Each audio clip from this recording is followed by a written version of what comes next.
In today's video, basically we are starting the new series on the DC-DC buck converter. In the future video, we will be seeing the DC-DC boost converter.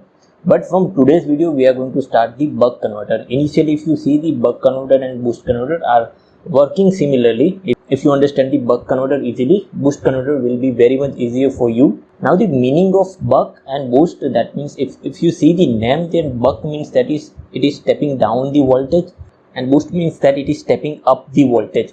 Again, these converters are the DC to DC converters. So in the AC we have transformers which steps up and steps down the AC voltages, but in DC we do not have any type of this converter which steps up and steps down the voltage and power.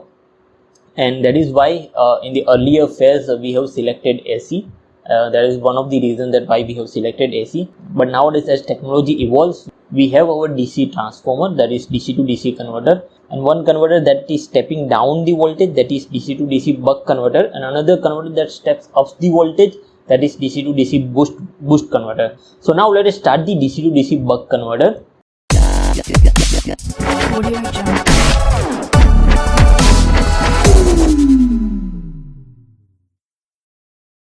So first of all, you need to understand that it is a DC to DC converter. So what do you want is basically here at the input side, let us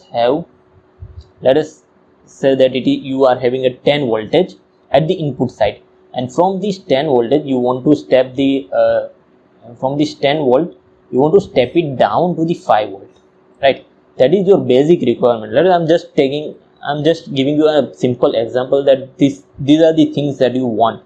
So you want to step down the voltage from 10 volt to 5 volt, and the circuit that you have is basically this, right? You have this 10 volt DC source, and here you have your load.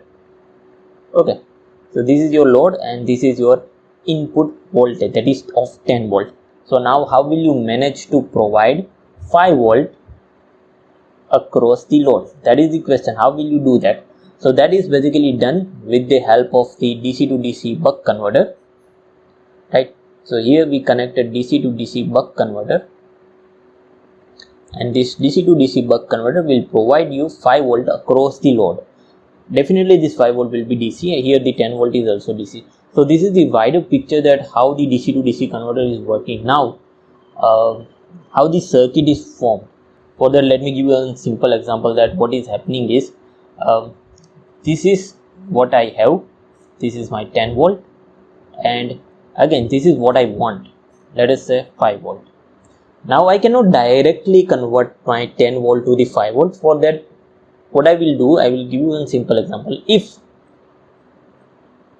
from this 10 volt I make a circuit and do the arrangement and develop the waveform that in which like I provide the 10 volt for some period of time, and then I cut off the 10 volt for some period of time, then again I provide the voltage from some period of time, and again I disconnect my voltage for some period of time, right? So this is when the 10 volt appears across the load. Let us say this is load voltage, this is the 10 volt.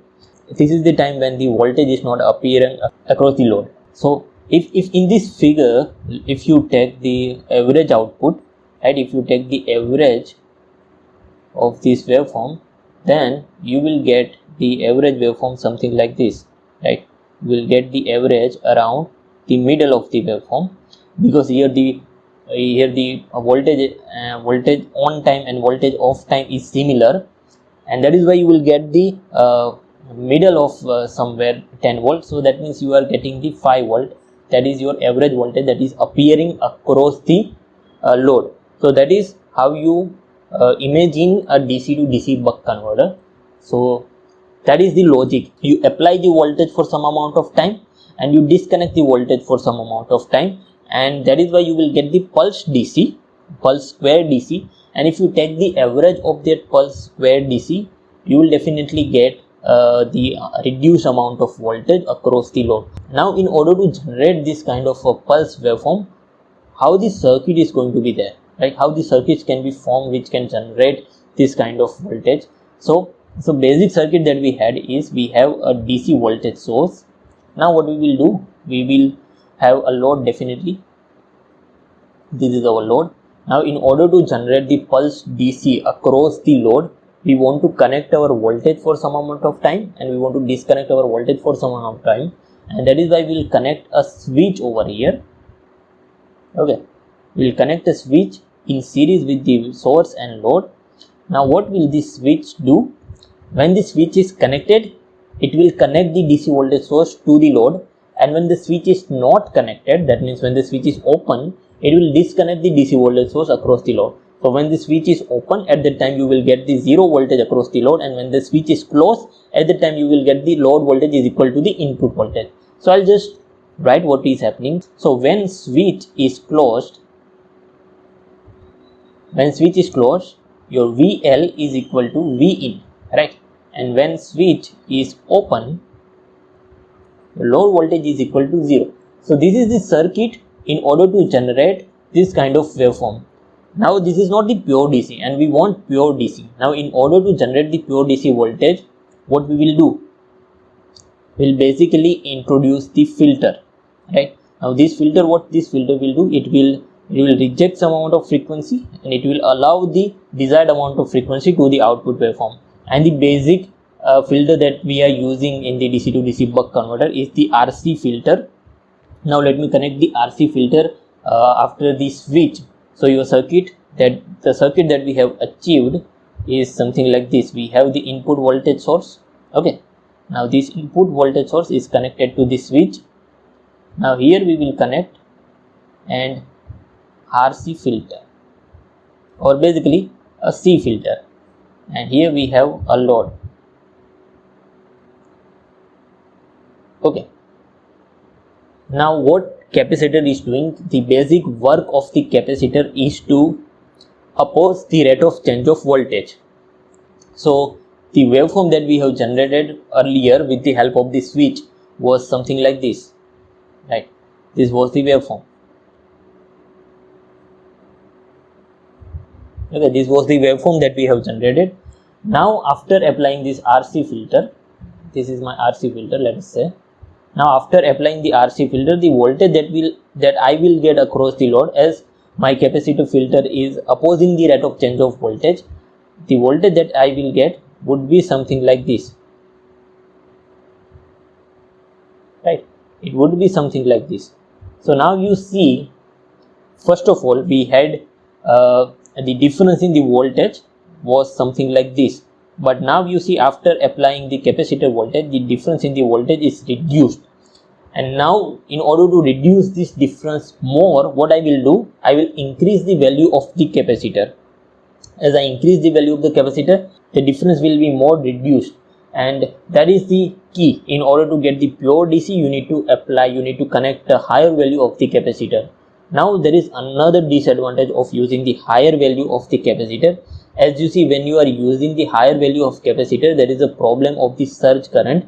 Another disadvantage of using the higher value of capacitor, that it will make your circuit bulky as you are going for the higher value of the capacitor. So it is not feasible. Another thing that you notice is here we are using the RC filter. That means what? The current that is coming after the switch will be applied to the resistor. Now this resistor is basically a heating device. It will waste the energy. It will waste the energy in terms of I square R losses, and that is also not the recommended condition. So what we need a kind of a filter that gives us the pure DC, the smooth DC, and it does not produce any other problem. So what we will do, we'll just replace the R with the inductor, right? What we will do, we'll replace the R with the inductor. So now the circuit that we will get in the DC to DC buck converter would be something like this. Okay, this is my circuit. Now as you see, the property of inductor is to oppose the rate of change of current, and the property of capacitor is to oppose the rate of change of voltage. And that is why if you see, we get the double filtration to the pulse DC voltage that we are getting before the filter, and that is why the double filtration will give us the smooth DC across the load, and the waveform that we will get now would be something like this. There would be very much less ripple, right? and it will give us the smooth DC waveform across the load.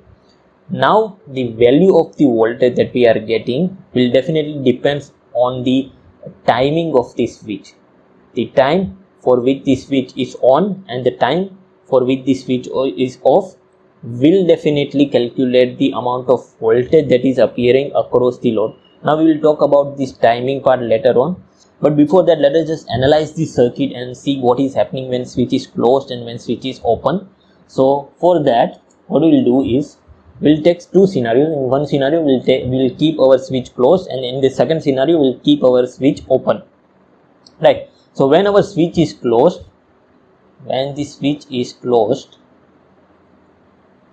this is my DC voltage, this is my switch, it is closed. Here in the parallel we have a capacitor and we have a load. Okay, so when the switch is closed, definitely the power will be provided by the VDC, input voltage source. The current will flow into this direction, right? The current will flow into this direction. So here you can see that inductor is getting the energy from the VDC, right? Inductor is getting the energy from the VDC. Similarly, capacitor is also getting the energy from the VDC. So in this case, we can say that our inductor and capacitor are basically charging, right? Inductor and capacitor are basically charging. Now what will happen when the switch is open, right? In the second scenario, we'll keep our switch open, right? In this scenario, our circuit would be something like this. The switch is open, we have an inductor, we have a capacitor, and we have a load. Now here you see our inductor is charged, our capacitor is charged. The energy that is stored in the inductor and capacitor needs to be released, and in order to release this energy we should have a complete path, and here in this circuit we do not have any complete path. So as you see, the inductor cannot release this energy to the load because it does not get any complete path, right? Here this is not the valid path, as the current should return to this point, right? And here inductor cannot release its energy. Most of the time capacitor is doing the thing, but that should not happen, because we should have the inductor releases its energy, and in order to provide the complete path we introduce another device, another component, that is a diode. So here we will provide a diode, and this diode will feed back the energy that is stored into the inductor to the load. So now inductor can discharge its energy to the load through this diode, and that is why this diode is known as the feedback diode. And this is the complete circuit of DC to DC buck converter.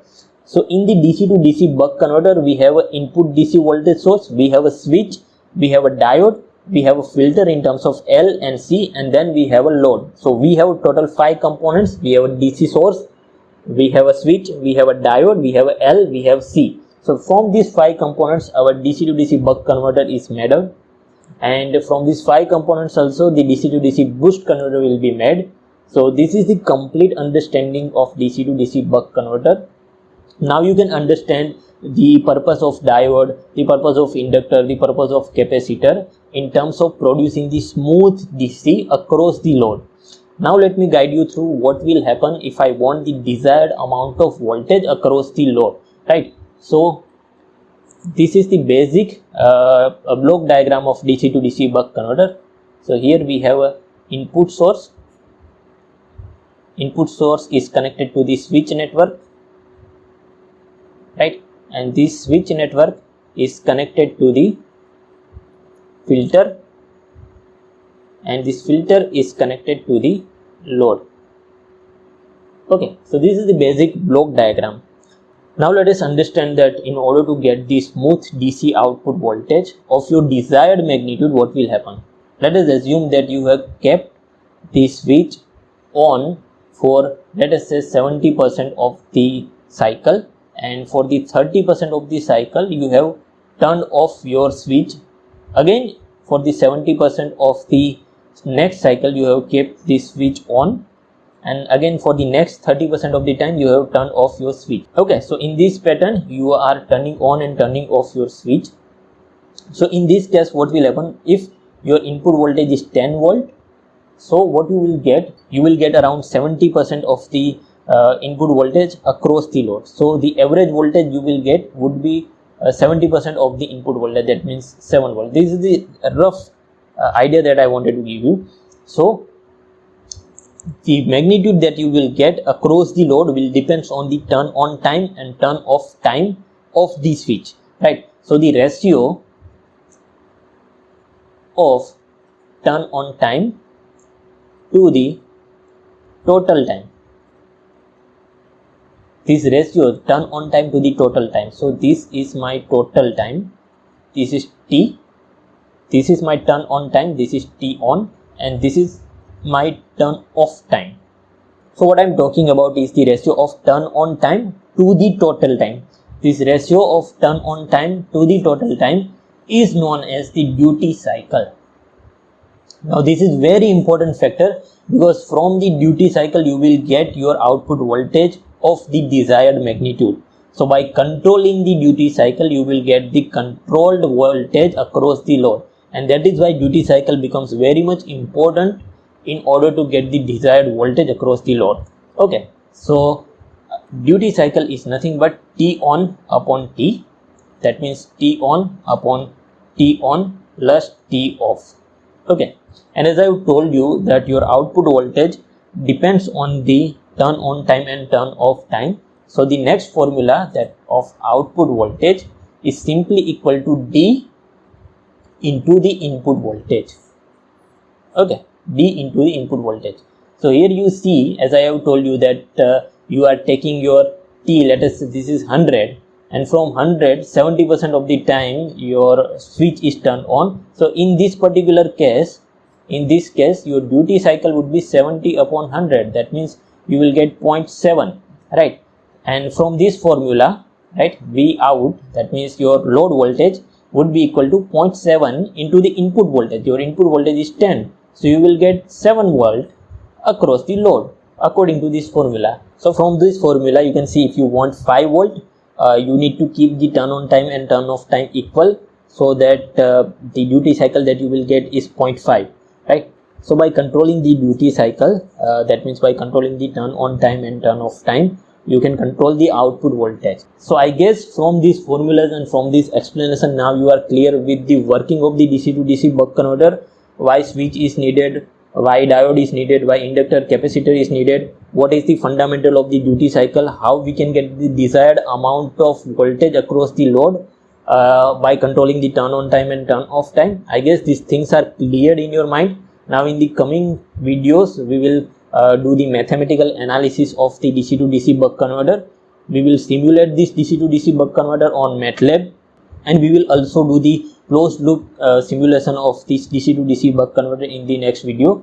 So that's it about this video, and if you have liked the video, please do subscribe it and share it with your friends, and thank you very much guys for supporting the channel. We'll see you in the next video.